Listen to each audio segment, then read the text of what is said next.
Magandang araw mga ka, kakanlu ba yun, kakanlu? O mga taga-Caloocan. Ako si hashtag Walk with Lan at welcome sa ating masayang kwentuhan ngayong araw na ito. Alam nyo ba, may bagong balita na talagang magpapainit ng usapan natin.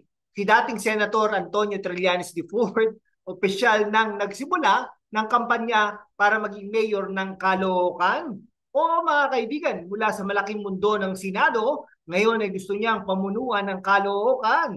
Pero bakit Caloocan? Ano ang plano niya? At kaya ba niyang talunin ang mga kalaban niya? Sa susunod na mga ilang minuto, pag-uusapan natin yan. Kaya ihanda mo na ang kape mo. I-like mo na to, i-subscribe ang channel at i-hit ang bell para updated ka lagi. Tara, simulan na natin. Para sa mga bagong viewers o sa mga nakalimutan na, kilalanin natin ulit si Trillanes, si Antonio Sani Trillanes IV, dating Navy officer turned senator. Kilala sa kanyang matapang na laban kung dahil sa Oakwood Mutiny noong 2003, yung mga panahon na sinugod niya at ng mga kasama niya ang isang hotel para magmalaki ng protesta laban sa gobyerno.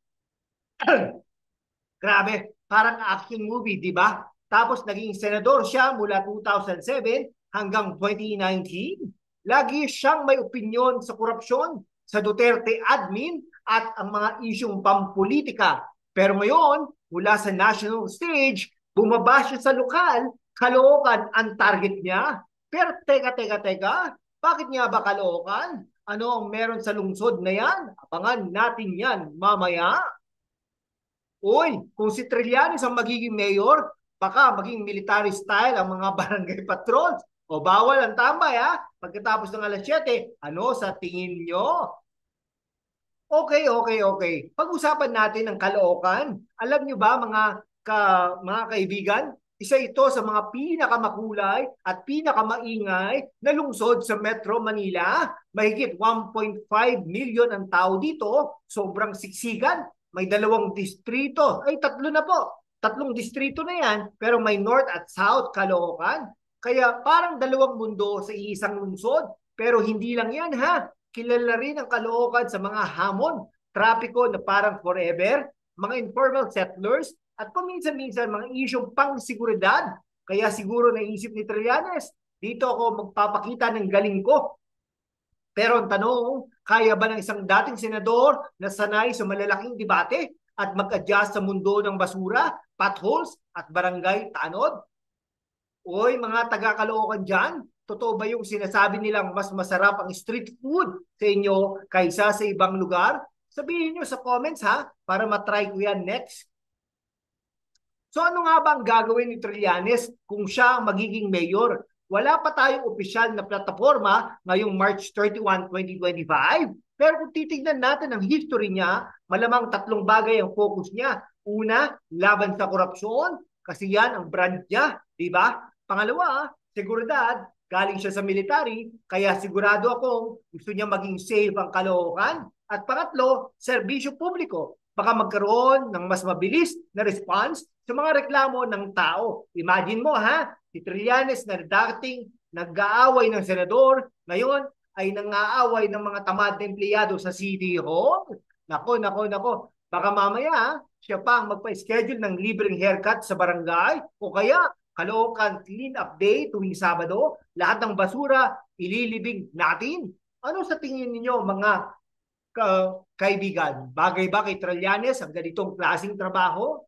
Pero wag tayong magmamalimliman ha mga kaibigan. Hindi ito madaling laban. Si Trillanes kahit sikat, marami ring haters. Yung mga dating galit sa kanya nung senador pa siya, siguradong babalik yan ngayon. At wag nating kalimutan, Caloocan ay may matibay ng political family tulad ng mga malapitan. si Mayor Oka malapitan kung siya pa rin, ay si Along malapitan kung siya pa rin ang mayor ngayon, kilala sa kanyang solidong suporta sa lungsod, Oka malapitan. Kaya ang laban dito, parang pelikulang Tagalog, puno ang drama, aksyon at plot twist. Pero si Trillanes, hindi rin basta-basta sumusuko, kaya ka nga siya nakikipaglaban noon sa gobyerno, di ba? Kung ikaw ang magiging strategist ni Trillanes, ano ang unang gagawin mo para manalo siya? I-comment mo nga sa baba. So ano nga ba ang reaksyon ng mga tao sa balitang ito? Siguradong akong trending na to sa X at Facebook ngayon, may mga excited na. Uy, uy, uy, si Trillanes na mag-aayos ng Caloocan. Pero may mga duda rin. Hindi siya lokal. Paano siya makakakilala sa amin? Base sa nakaraan niya, malakas ang chance ni Trillanes kung makakonekta siya sa masa. Yung tipong makikisalamuha siya sa palengke, kakain ng kwek-kwek sa kanto, pero kung hindi siya mag-adjust sa lokal na vibe, baka mahirapan siya. Prediction ko ha, kung matindi ang grassroots campaign niya, may laban siya. Pero kailangan niya maging approachable, hindi yung parang senador pa rin.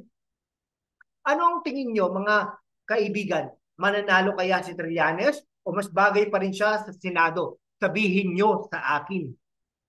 Ayan na mga kaibigan, ilang minuto ng kwentuhan natin at prediksyon tungkol sa bagong laban ni Trillanes diyan sa Caloocan. Salamat sa inyong pakikinig at huwag kalimutan i-like, i-share sa tropa mo at i-subscribe para sa mas maraming ganitong content. Kung may bagong update sa kampanya niya, babalikan natin yan dito. Ako si #WalkWithLan. Hanggang sa susunod, ingat kayo lagi at huwag kalimutang magdasal. Bye-bye!